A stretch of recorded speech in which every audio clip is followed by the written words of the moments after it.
Dear Soap Diary, I'm a congressman. Sir, what's your middle name? I'm a congressman. Sir, you can't come back here. I'm a congressman. That's actually not allowed in our establishment. I'm a congressman. That was the name of today's episode. I'm a congressman. I'm a congressman. I'm a damn congressman. So, I feel like Drew is the type of person that being unalive is actually too good for them. Like, you can't even just unalive of this type of person. You can't off this type of person. You need to strip them of everything they have. And then, no, you know what? Let them unalive their self after you strip them of everything they have. I mean, the best thing to do is to get his seat in Congress taken. Then he will have no true power. Like, that's his only real power. He throws that weight around all the time. He could knock somebody over with the amount of weight that he could knock his own self over with the amount of weight he throws around. Like, him being a congressman, they should start there. First, take away his seat in Congress, then his money, then his house, then his daughter, and then let him, and we already took Willow, and then just let him unalive himself. Because that's the only thing right now that's keeping him afloat. I am a congressman. You attacked a sitting congressman. I'm a sitting congressman. I wish you would be a sleeping congressman, asleep in a casket somewhere. So Drew, it's been revealed that Drew is the one that reported Aunt Stella to the fraud department. Like, now everybody knows, because Alexis was brought in the office to be Stella's counsel, and Stella's like, I don't need no lawyer. I don't need no. Stella, please go sit down somewhere. You do need a lawyer. So they talk about, the way she's massaged paperwork over the years and what she's done, and blah blah blah. And she's like, I didn't do anything wrong. So her and Alexis go through the things that she's done, like changing dates on paperwork so people can get life-saving care and things. And Alexis was like, yeah, that actually is fraud. So you did it. So you do need a lawyer. Let's see. Yeah, so she needs a lawyer, whatever. She recalls that she's altered dates 7 times in the last 5 years. They're like, how do you even know that?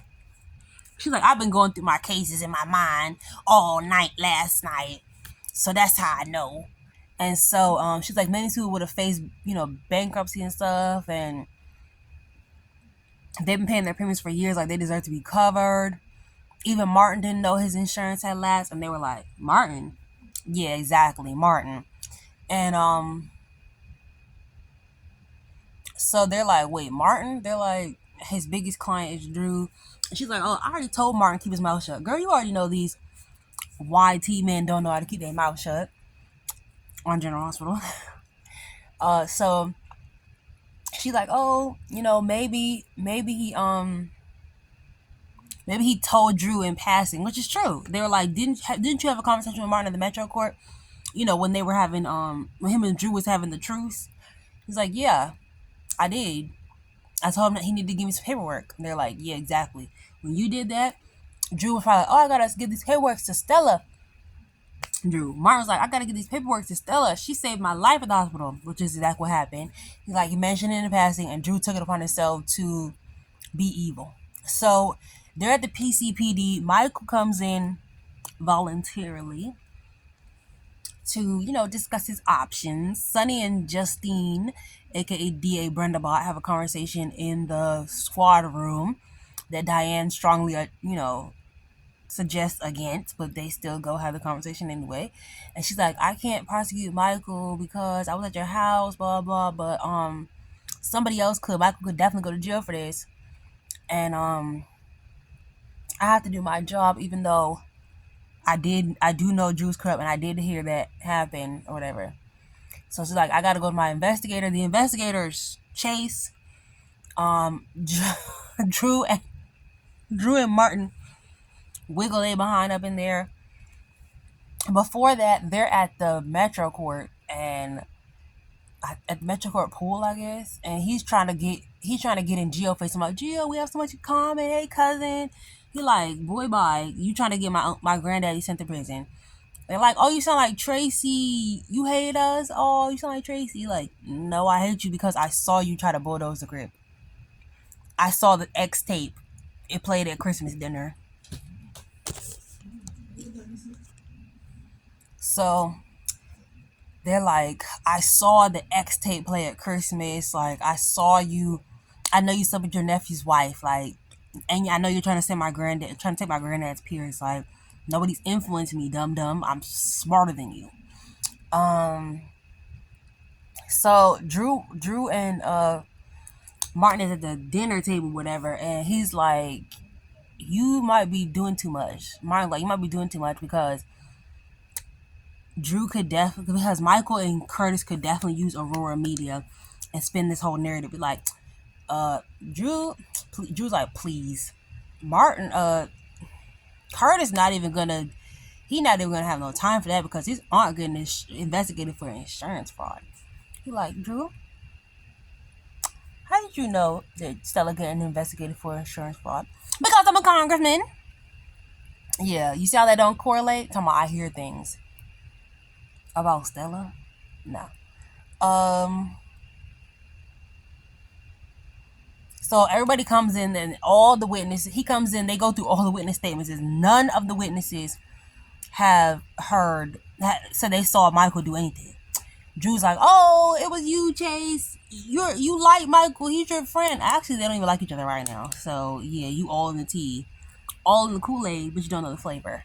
Took it back. So he's like, maybe Sonny paid him off. Sonny like, this is harassment. Oh. They all in there cackling. Diane's suit looks so cute. I have a jumpsuit that color. Maybe I should wear it soon.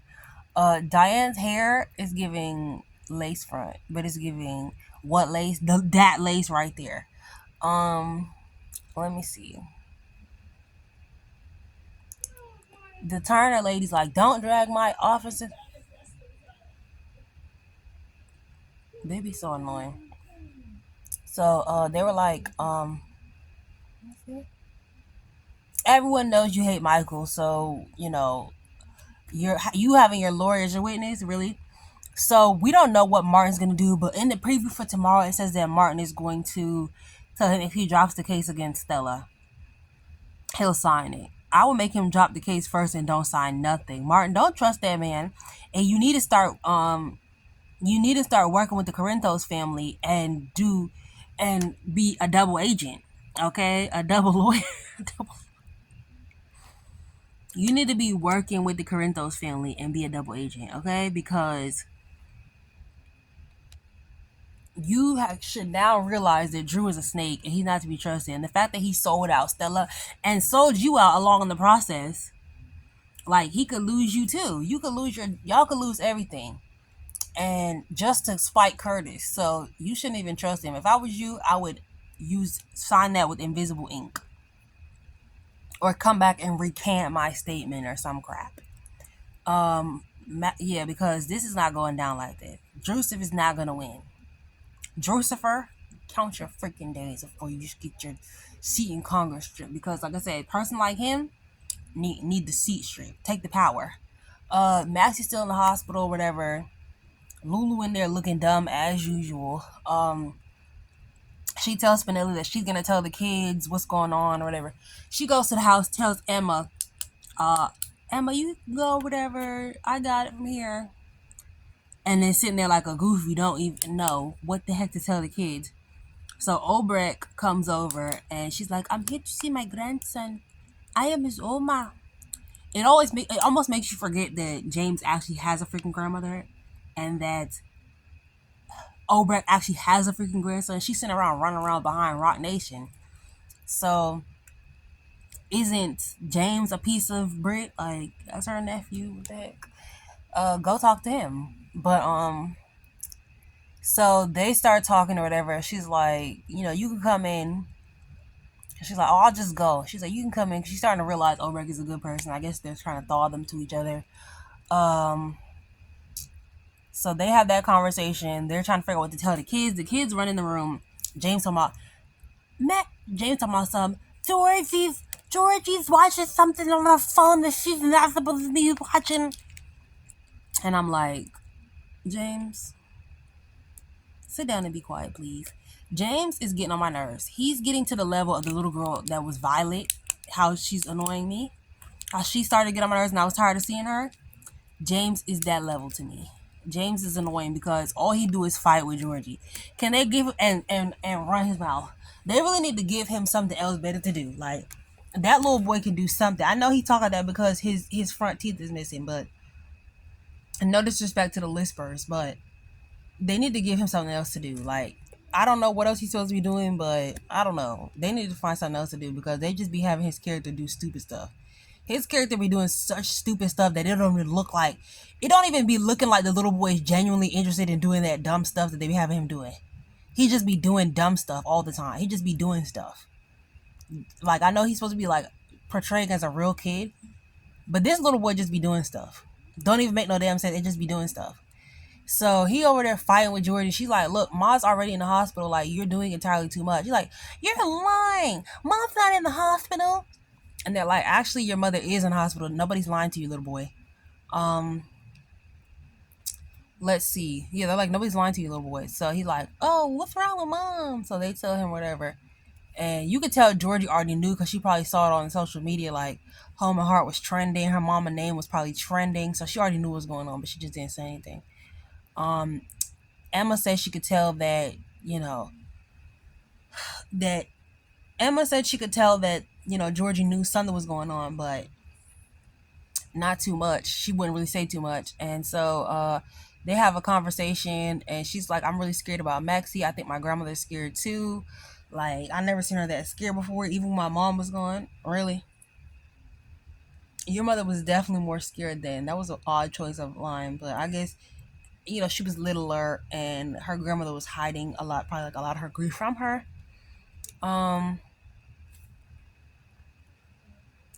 Let's see. Lulu actually said thank you to somebody, which is crazy. She was looking goofy as usual. Gio was looking goofy as well, talking about some Gio is just one of those people that you tell your problems to, and he just does too much to be like trying to make it better. Everything's gonna be okay. I just know it is. Don't even want to listen to what you guys say, or just make it about himself. But he could relate with his mom having cancer or whatever. He talking about what if it's cancer? Didn't nobody say that? So Maxie's still out cold, and Felicia Spinelli goes to talk to her. He promised her like we about to get married as soon as you wake up. I'm gonna ask you to marry me.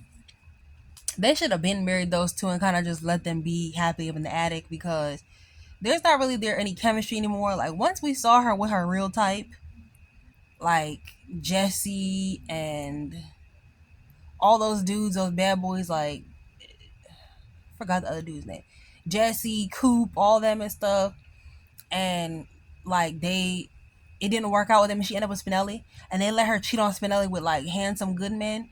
It just didn't ever seem like Spinelli was her real type. So then after then she got with Nathan and they had that connection and chemistry.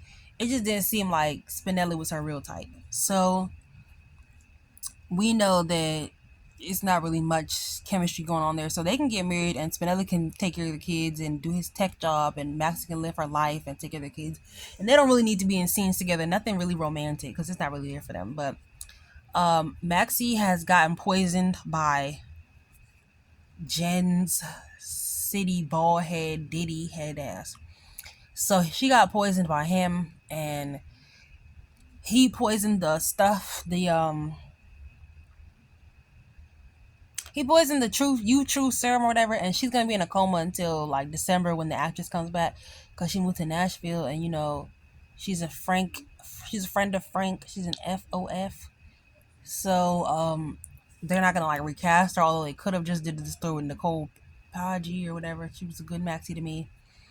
And Obrecht is thinking maybe Maxie will slip in a coma. Anna and like Mac and Cody and Felicia are together, and she's trying to stay strong for them. But when Anna comes in, she breaks down, and she tells them like this is a lot for her. And she starts thinking about Barbara Jean's heart and how that was a miracle for them, and how transplants can last decades, but it's been decades. And it basically reassures her like, look, our miracle's not over yet. Like, Maxie's gonna make it through this. Everything's gonna be okay. She's strong like her mother. And this got to be hard for the actress who plays Maxie's mother, because she lost her son, and so this has got to be hard for her.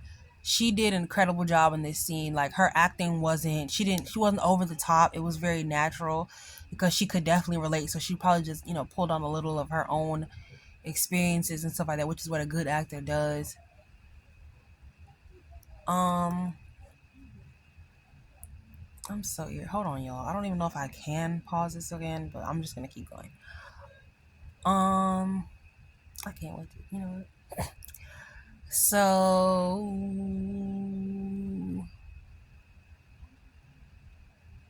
what else?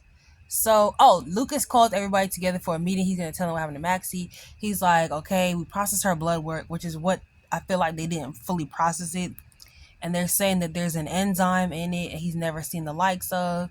He talks to Anna about it one away on the side. And this is one of those moments where we need Hamilton Finn back around, and it would be useful for Obrecht to use her magical powers of Obrecht to help us figure out what's going on, because Jens did poison that girl because he does not want her to tell on Sonny. He wants to be the one to tell on Sonny. He wants to be the one to have the leverage and the upper hand. He wants to use Sonny, blackmail Sonny to get him to do a lot of things for him before he completely takes him down. He has a whole plan. He's like, I don't want nobody to get in the way. He went as far as to poison his business associate, poison a mother. Okay, this man is pure evil. Like I said, I know they're setting it up that like this whole Drew's gonna DIE thing, but I don't think that. I think he's gonna get stripped of some of his power, or City Diddy is going to City Senior is going to Ballhead City. I like that. Ballhead City is going to set somebody up for his off. Like, when they take him out, he's gonna set somebody up. Probably Probably Alexis, which I heard from Brock TV, but the whole dagger thing. Because remember, he was so pressed to give her that dagger. Probably gonna try to set up Alexis for this. Let's see what else happened. Yeah, Gio reassures Emma. Basically, like, they have a little moment, so maybe they're gonna go from friends to more than friends or whatever. Like I said, I don't know if I mentioned to y'all about Diane Week looking like what lays right there. Like I said, I love her suit. It reminds me of my jumpsuit. Maybe I need to wear it. And Martin, we don't know what he's gonna do. I think Martin should tell them people exactly what Drew did and start working for the Corinthos, because please. And try to trying to talk about Chase lied. Chase don't even like them people anymore. And Sonny is paying people off, although it did kind of, it did make you wonder. But they work for his mom. Of course, they're not going to talk bad on him. So for tonight, that's it. Child, these episodes be too many people. And I'm sorry to anyone who was like offended by what I said about James. I don't mean anything bad about the actor or his lisp. I just think that they don't really give his character anything good to do. Like, I don't know what he's supposed to be doing, but they just have him on screen doing stuff that don't even make any sense. Like, I know kids do stuff that doesn't make sense all the time, but it doesn't even seem like the little boy actually wants to do these things. Just like he's just doing stuff. Like, they throwing anything at the wall, see what sticks with the kid. I don't know. I don't know what the heck to do with him. Give him an interest or something other than Cody. How about that? Have him start asking about his dad. Anything. And that being said, love little Georgie. Bring her back on and give her more storylines. And Bailey Lou. Sincerely Soap Diary.